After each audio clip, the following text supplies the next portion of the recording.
So let's do an introduction. We're the Nightflight Orchestra. I'm David, this is Björn, and let's do a jazz and blues.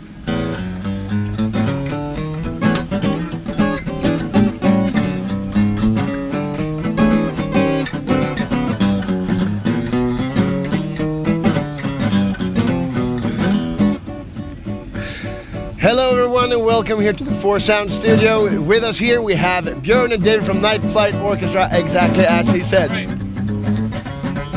We just jammed and blues and it's awesome.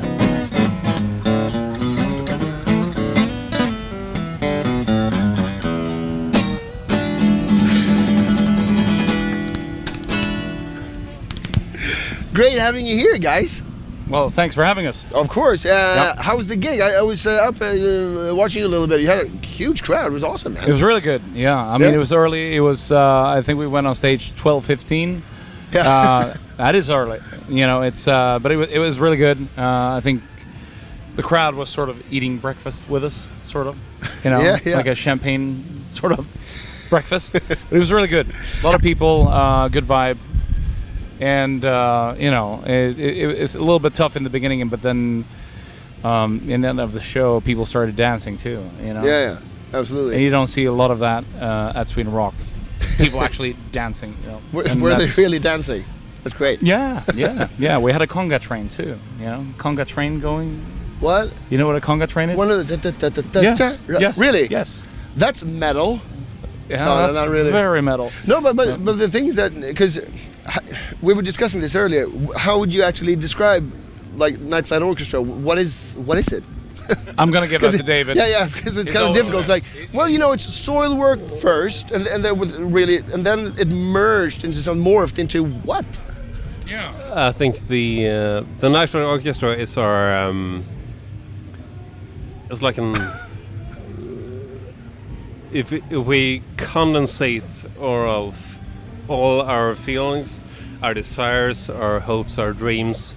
I think it's the ultimate outlet for a middle-aged musician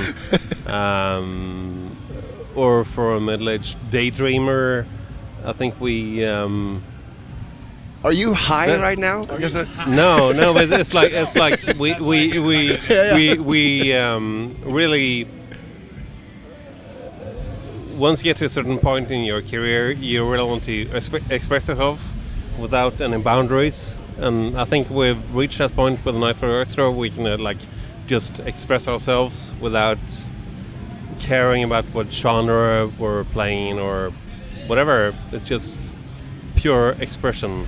But I mean, apparently it really works. I mean, so you're doing I guess something so. right. I mean, yeah. I mean, people do connect. You know, Yeah, they yeah. really do, yeah. I think the thing that one of the things that makes us a bit special is that even if it wouldn't have worked, we'd still have done it.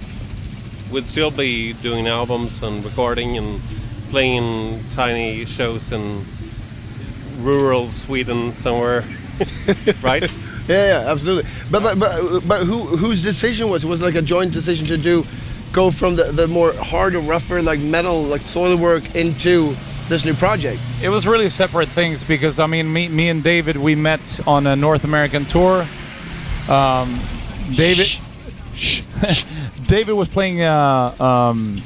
He was stepping in on a North American tour that we did with Soilwork back in 2006 or 7.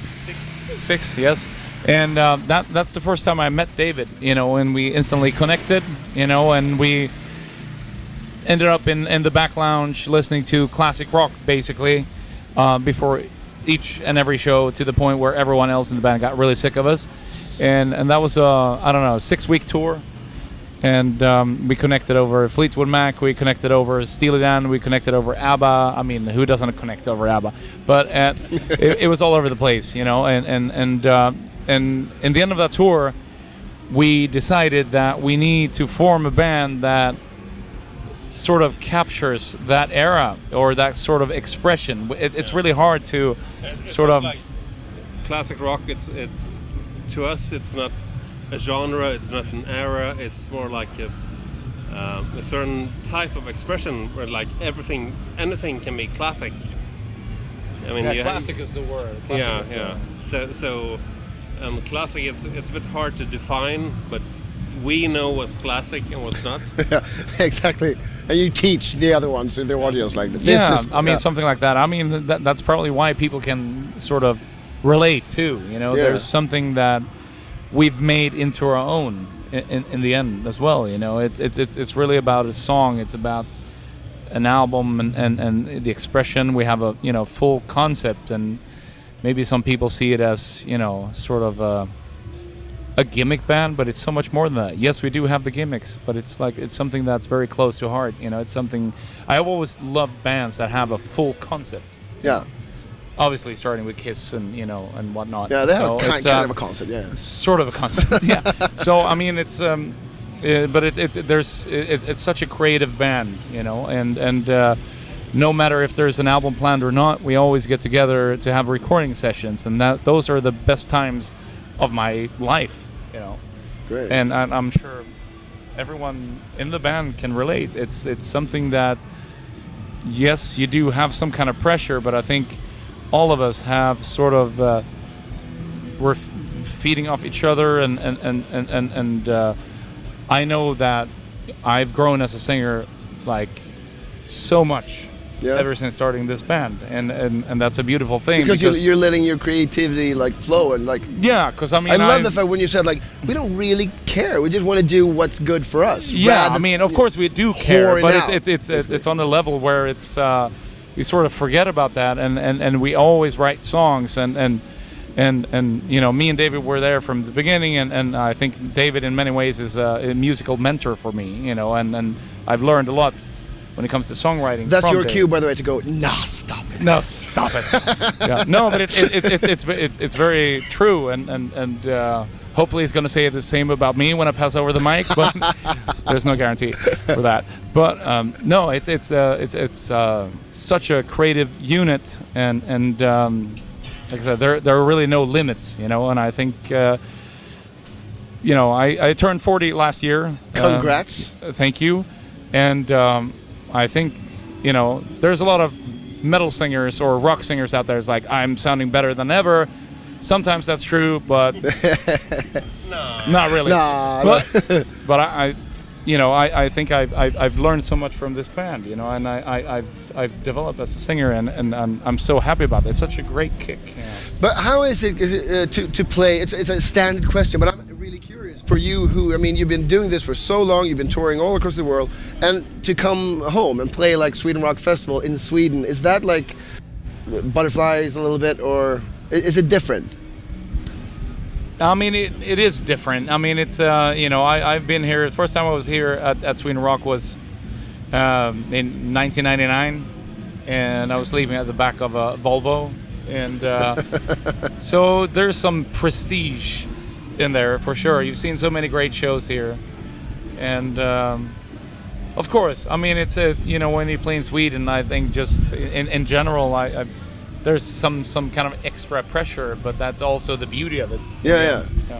Like for instance, but I guess like playing in Sweden it's Swedes are quite difficult. I love the pinky, by the way.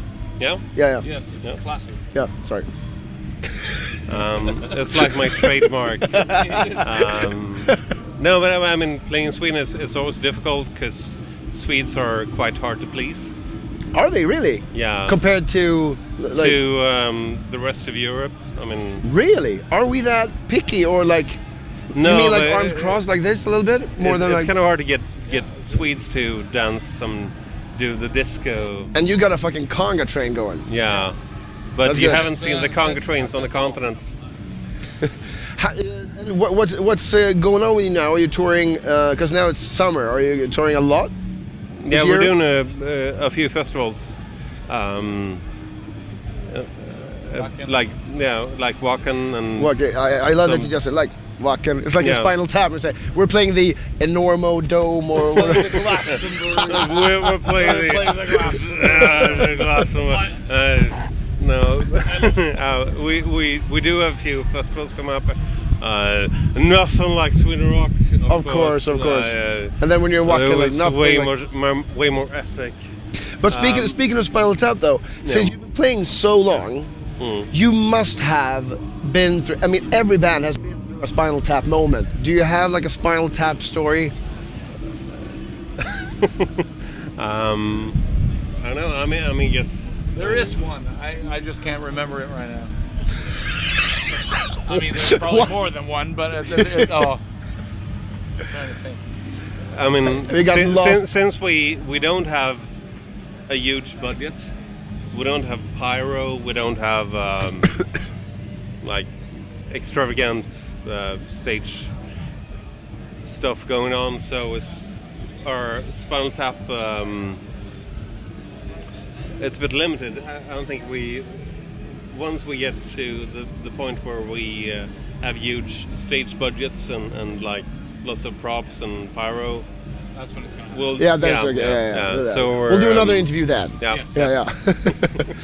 Yeah. Okay, but guys, thank you so much for coming, and I mean, it was a great gig, so much fun. Conga Train, awesome. Conga Train. But we're not really done yet because we have to play a game before you go. Okay. This is an awesome game, by the way. It's called Game Set Match. I've been doing it with everyone, and hopefully you're going to do this like at the tour bus or like at an after party or something. You take a matchstick. There you go. One for you, one for you, and you break off the sulfur and just leave it wherever you want. And then we're going to put it in our mouths and say a really famous rock song. And if it's a long title, that's even funnier. And all of us have to have this in the mouth, like in the same time, between the teeth. Break it off? Yeah, break off the sulfur. And then a hole. And then you say a famous rock song, and all of us are supposed to guess what the other one's saying. So one song each. It's hilarious. All right, should I start? So where do you put it? Between the teeth. Like, okay. Okay.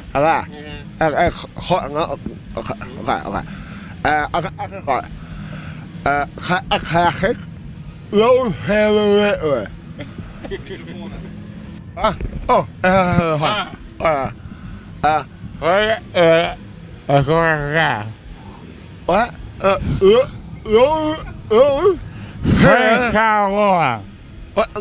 U heeft recht voor aangegeven. Loon, her, Oh, don't fear the rain. Ah! Ik ga, we gaan. Oké. Ja. Geen kan woman. Geen gaan horen. Geen gaan horen. Oké. Geen gaan horen. Oké. Oké, goed. Ah. Oké. Geen gaan horen. Yeah. Oké. Is it my turn? Ja. Goed. Too short. We will walk you. What? We will walk you. Oh,